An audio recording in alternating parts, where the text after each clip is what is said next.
आज हम एक बेहद ही गंभीर विषय पर चर्चा करेंगे।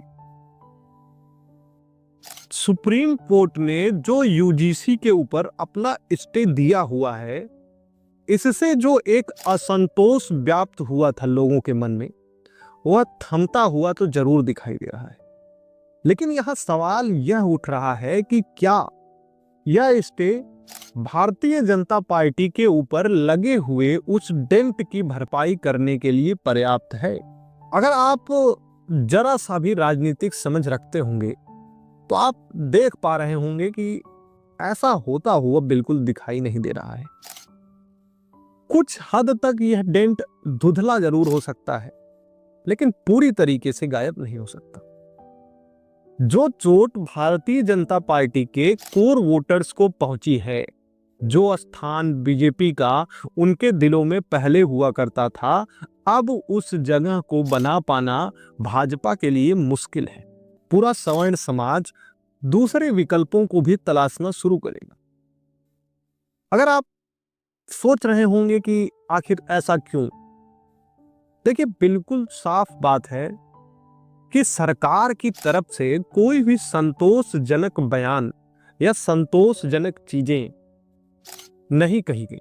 पिछले 15 दिनों में हमने देखा कि कैसे यह मुद्दा धीरे धीरे आग पकड़ता चला गया, लेकिन भारतीय जनता पार्टी के नेता सो रहे थे।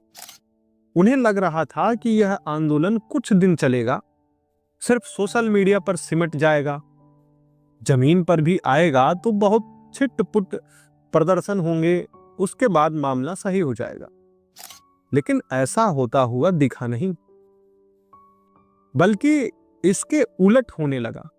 हर जगह से विरोध की आवाजें और तेज होती चली गई और भाजपा की तरफ से कोई सांत्वना नहीं दी गई, जिससे ये और भी बढ़ती चली गई।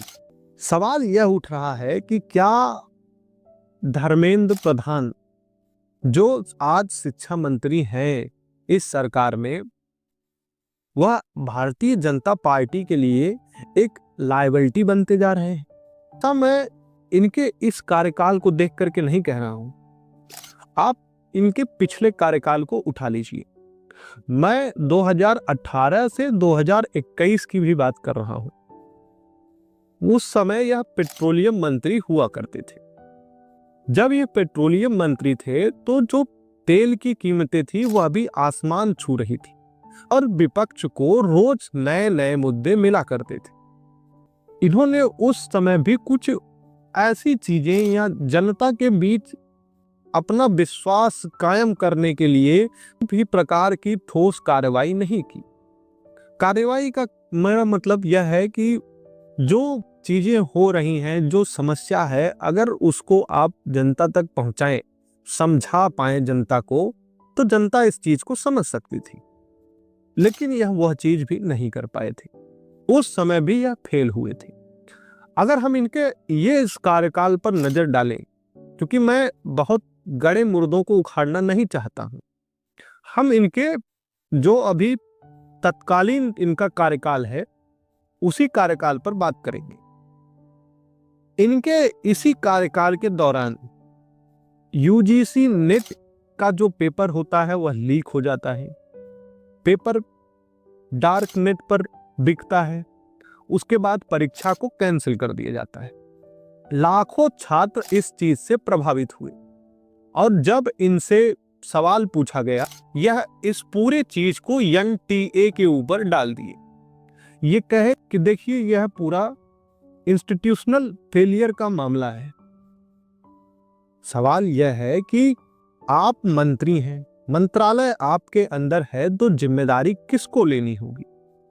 मैं नीट के पेपर की भी बात करूंगा, वहां मार्क की भी बात हुई, लेकिन वह मामला भी सुप्रीम कोर्ट में पहुंचा।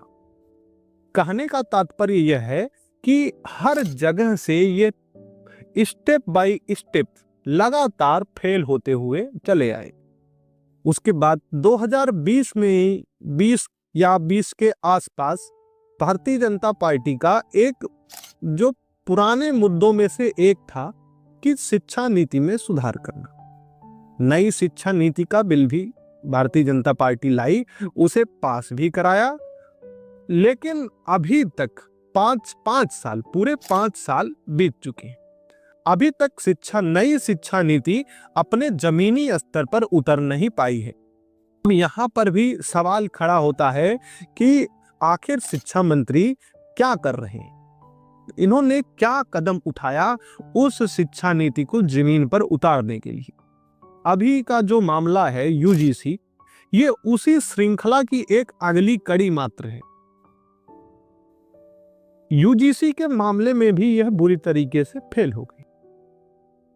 मतलब आपको यह कानून लाने की जरूरत नहीं थी, इसमें बहुत सारी चीजें ऐसी थी जिनको अवॉइड किया जा सकता था, लेकिन वैसा नहीं किया गया। अब अगर किसी कारणवश से आप इस चीज को लेकर के आए कि हमको नया वोटर बेस बनाना है, या सुप्रीम कोर्ट ने जो गाइडलाइंस दी है, या किसी व्यक्ति के प्रेशर में आकर के आपने यह चीजें की, तो भी जब इस चीज का विरोध शुरुआती स्तर पर था, आपको इस पर संज्ञान लेना चाहिए था। आप चुप रहे, मूक दर्शक बनकर के आप बस तमाशा देखते रहे। इनको यह लगा कि यह आंदोलन भी दब जाएगा, 2-3 दिन ऑनलाइन सोशल मीडिया पर ट्रेंड होगा, उसके बाद मामला रफा दफा हो जाएगा। लेकिन ऐसा होता हुआ नहीं आया। जैसे जैसे लोगों को इस कानून के बारे में पता चलता गया, लोगों के मन में असंतोष बढ़ता चला गया। उसके बाद भी यह सामने नहीं आया। 7 दिन बाद जब यह चीज नेशनल मीडिया भी डिस्कस किया जाने लगा, तब भी इनकी तरफ से कोई भी सफाई नहीं आई। उसके बाद जब यह आते भी हैं तो कहते हैं कि हम किसी के साथ भेदभाव नहीं होने देंगे, इस कानून का दुरुपयोग हम नहीं होने देंगे। किस आधार पर आप नहीं होने देंगे? क्या इनको यह लग रहा था कि 100 साल 200 साल तक इनका ही शासन रहेगा, या इनको ऐसा लग रहा था कि ये कह देने मात्र से ये पूरा आंदोलन खत्म हो जाए? ऐसा नहीं हुआ। तो जहां तक मेरी समझ है, मैं यह देख पा रहा हूं कि धर्मेंद्र प्रधान की विदाई होनी तय। आने वाले समय में या तो यह आपको किसी संगठन में किसी पद को संभालते हुए नजर आएंगे, या फिर इन्हें वह भी नसीब नहीं होगा। भाजपा ने अपने कोर वोटर्स को जिस तरीके से नाराज होते हुए देखा है, वह इस चीज को समझेगी जरूर, और आने वाले समय में कुछ ठोस एक्शन हमें देखने को मिल सकते हैं। खैर, यह पूरी चीजें बताने के बाद मैं यह बात आप पर छोड़ता हूं कि क्या इनको स्वतः ही अपने कोर वोटर से माफी मांगनी चाहिए, क्योंकि इन्होंने जो डेंट भाजपा को दिया है वह पिछले 11 सालों में कांग्रेस या किसी विपक्ष के नेता ने नहीं दिया है। इनका अकेला डेंट ही काफी है। इसके बारे में आपका जो भी विचार होगा उसको लिखिएगा जरूर, मैं पर्सनली उसको पढ़ना चाहूंगा।